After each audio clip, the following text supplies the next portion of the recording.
History often offers us only the outline, the myth, or the monument, but today we journey beyond the symbols and titles to meet Vladimir Lenin not as the leader history immortalized, but as the man whose dreams, doubts, and struggles led him on an extraordinary path.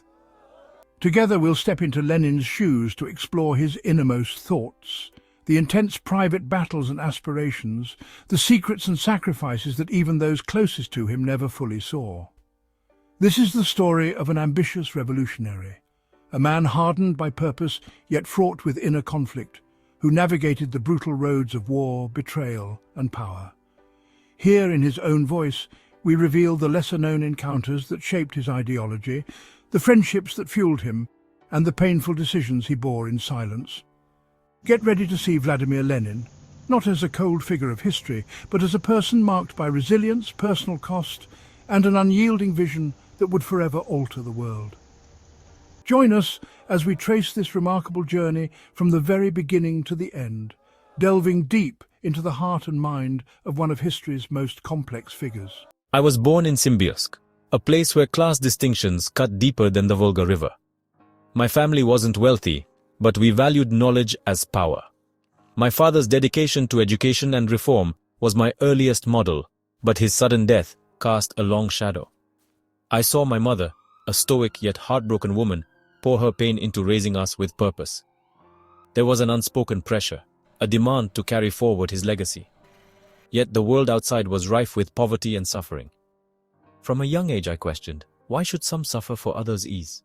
My heart wrestled with these questions long before I had any answers. My older brother Alexander was my guide and my hero. His words planted the seeds of rebellion, and when he was executed for his revolutionary ambitions, those seeds blossomed into something irreversible. Alexander's death was both a sorrow and a calling, driving me toward a mission that felt more personal than political. In the quiet streets of Kazan, under the whispers of Marx and Engels, my spirit ignited. I was drawn to ideas that my family and friends dared not speak aloud. I remember being expelled from Kazan University, not just as punishment, but as a statement. Those in power felt threatened by a mere student's voice. But I found mentors in unexpected places. Older intellectuals, some rivals of my own family, sharpened my mind and challenged me, testing my resolve. My mother disapproved of my path, fearing the dangers, but I was relentless. Loyalty to family clashed with my belief in the cause. Every debate, every book read in hiding, every meeting held in secrecy, all fueled an unstoppable force inside me. I was no longer a son or a student. I was becoming a revolutionary. People saw me as uncompromising, but they didn't see the cracks beneath. My youth was a cauldron of grief and ambition. My beloved wife Nadezhda Krupskaya stood by me, even as I dragged her into a life of danger and exile. There were times when the weight of exile, the loss of friendships, the rejection from family left me in despair. I doubted myself, doubted the cause, and more than once almost gave up. The pursuit of revolution came with sacrifices, of love, health, and sometimes morality. I carried the guilt of every life disrupted by my ideals. Yet, in the silence of night, I wondered if my vision would ever come to life. From hiding in Swiss flats to organizing strikes, I saw my influence grow, yet it came at great personal cost. Colleagues turned into rivals, and I was forced to make decisions that haunted me, betrayals that felt necessary but left scars. The revolution demanded a hardened heart.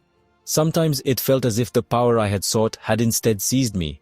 The weight of leadership was crushing, and as allies fell away, I faced loneliness more profound than any exile. Despite outward successes, inwardly, I was still that young man questioning every choice, wondering if my principles had compromised me more than my enemies ever could. October 1917.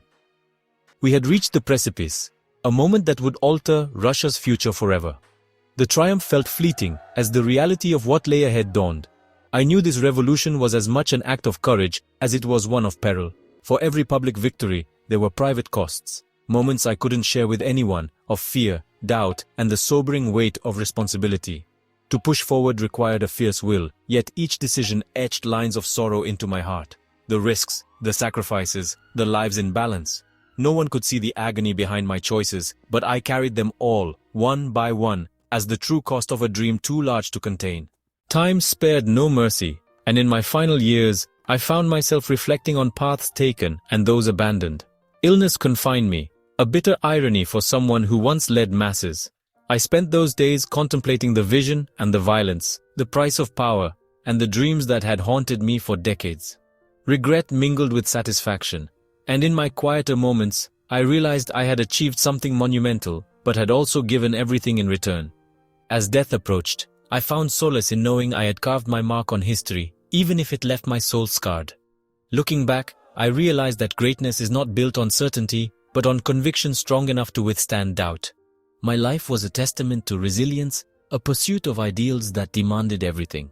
There is power in purpose, but also cost, a cost borne in silence, unseen and unknown to those who followed.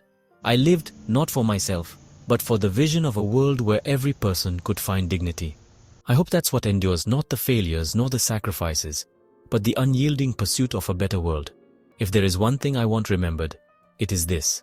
My life was not one of comfort or ease, but of commitment. I want the future to know that change demands courage, that sacrifice is the price of progress. I want to be remembered not as a perfect man, but as one who dared to reshape his world. My legacy, I hope, will serve as a reminder that even one person's voice can ignite a revolution. My story is for those who too carry the weight of dreams larger than life. And thus ends the story of Vladimir Lenin. A life that defied norms, that embraced struggle, and that changed the course of history.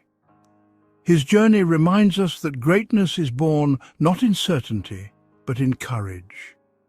We are left with a powerful truth. The world remembers not the wounds, but the purpose that drove him onward. Lenin's legacy beckons each of us to question, to challenge, and to live with the same resolve, knowing that every step we take today shapes the world we leave behind.